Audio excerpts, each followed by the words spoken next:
ఓం సమర్థ సద్గురు సాయినాథ్ మహారాజ్కి జై. ఓం సాయిరామ్. మన బాబా కుటుంబ సభ్యులందరికీ నమస్తే అండి. హాయ్ ఫ్రెండ్స్, మీ అందరిపైన షిరిడి సాయినాథుని ఆశీస్సులు ఉండాలని, మీరు ఎల్లప్పుడూ క్షేమంగా సంతోషంగా ఆరోగ్యంగా ఉండాలని, మీరు అనుకున్న పనులన్నీ నెరవేరాలని మనస్ఫూర్తిగా బాబాగారిని కోరుకుంటున్నానండి. ఇంక ఈరోజు వీడియోలో మన బాబాగారి సందేశం అండి.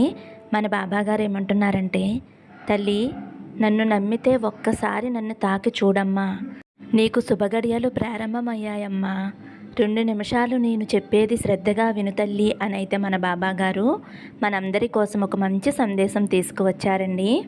మరి మన బాబాగారు ఏం చెప్పబోతున్నారో బాబాగారి మాటల్లోనే తెలుసుకోండి ఫ్రెండ్స్. చిన్న రిక్వెస్ట్ అండి, మన వీడియోస్కి అయితే ఒక చిన్న లైక్ ఇవ్వండి. ఇంక వీడియోలోకి వెళ్ళిపోదామండి.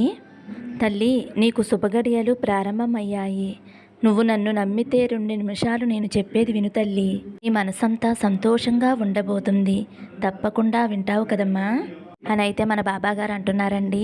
మరి ఈ సందేశంలోని పరమార్థం ఏమిటో తెలుసుకుందాం ఫ్రెండ్స్.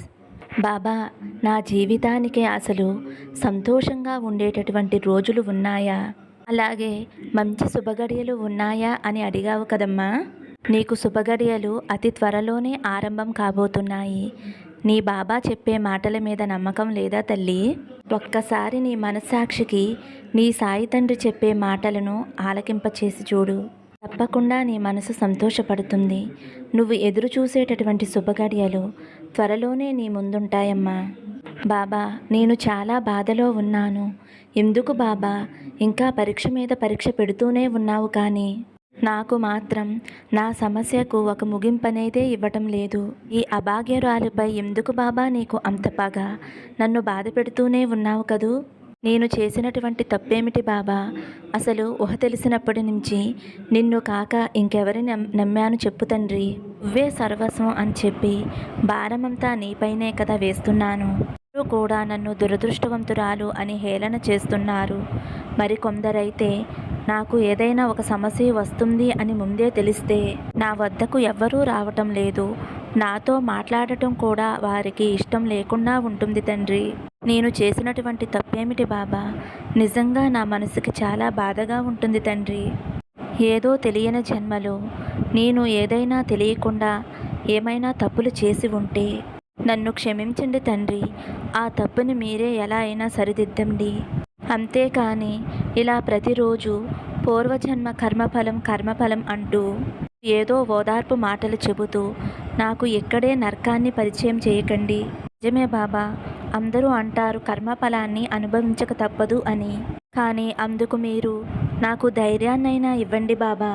నేను ఏ పని మొదలు పెట్టాలి అనుకున్నా అందులో నాకు ప్రతి చోట అపజయమే ఎదురవుతుంది తండ్రి. ఇలా 1-2 సార్లు అయితే ఏదోలే అనుకోవచ్చు, కానీ ప్రతిసారి కూడా ఇలాగే జరుగుతూ వస్తుంది తండ్రి. అసలు నేను అనుకున్నటువంటి నా లక్ష్యాన్ని నేను చేరుకుంటానా? నాలో ఉన్న ఆత్మవిశ్వాసం కూడా రోజు రోజుకి సన్నగిల్లిపోతుంది తండ్రి. ఎందుకంటే నాకు ఎదురయ్యేటటువంటి అపజయాలే ఇందుకు కారణం.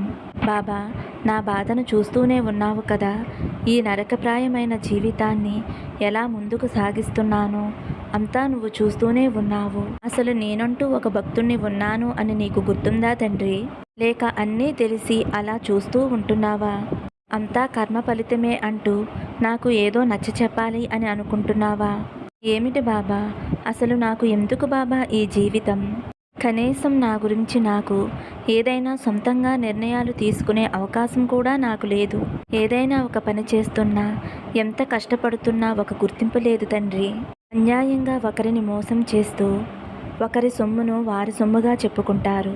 వేరొకరి కష్టాన్ని వారి కష్టంగా చెప్పుకునే వారికి మాత్రం సమాజంలో మంచి గుర్తింపు ఇచ్చి అందరి ముందు తగినటువంటి గౌరవాన్ని ఇచ్చి నిలబెడతావు.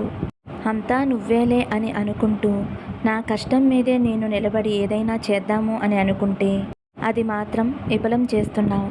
సొంత ఆలోచనలతో నాకు వచ్చిన దానితో నా శక్తి మేర నేను ఎంతో కష్టపడుతున్నాను కదా బాబా.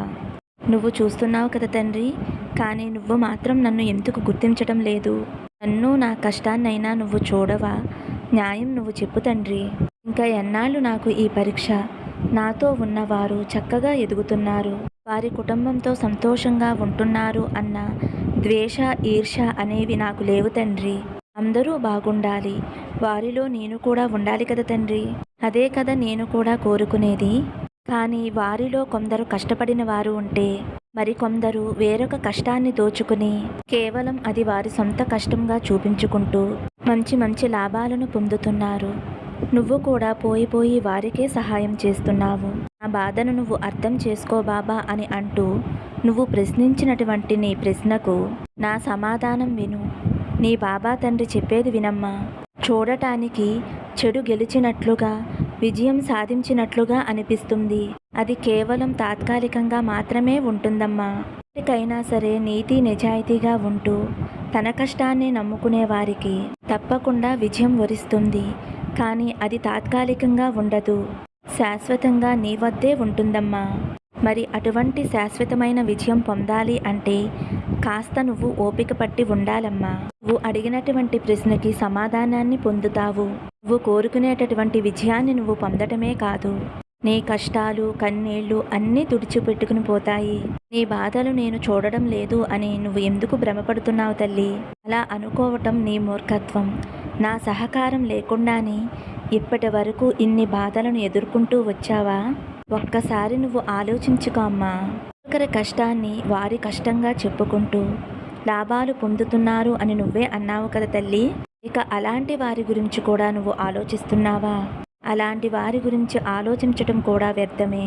నువ్వు వాటన్నిటి గురించి కాకుండా నీ లక్ష్యం వైపు దృష్టి పెట్టు తల్లి. శాశ్వతమైనటువంటి ఆనందమైన జీవితాన్ని ఎలా ఉంటుందో తప్పకుండా నీకు పరిచయం చేసి చూపిస్తాను తల్లి. నేనెప్పుడూ నీ వద్దే ఉంటున్నానమ్మా, కానీ నువ్వే తెలుసుకోలేకపోతున్నావు.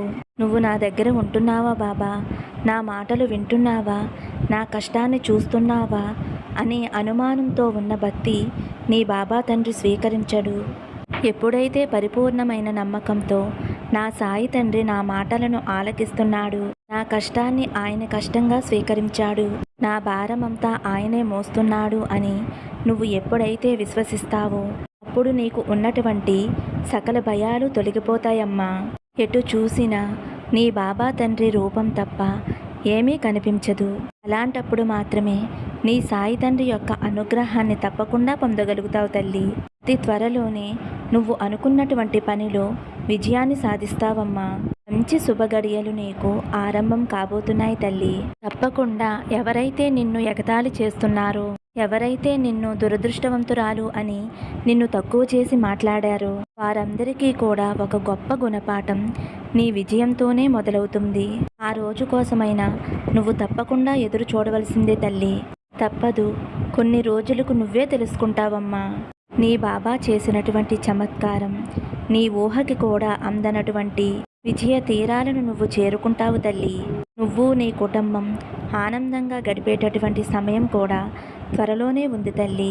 మరి ఆ రోజులు రావాలి అంటే మరి ఈ రోజులను నువ్వు కొంచెం ఓర్పుగా నెట్టాలి తల్లి. కాబట్టి ఈలోపు నువ్వు అసహనంగా ఉండకుండా, నీపై నువ్వే నిరాశకు గురి చేసుకోకుండా, ఎక్కువగా ఆలోచించకుండా సంతోషంగా గడిపేందుకు కాస్త సమయాన్ని కేటాయించు. కేవలం నీ బాబా వల్లే విజయం, ఆనందం, సంతోషం నీ సొంతమవుతాయి తల్లి.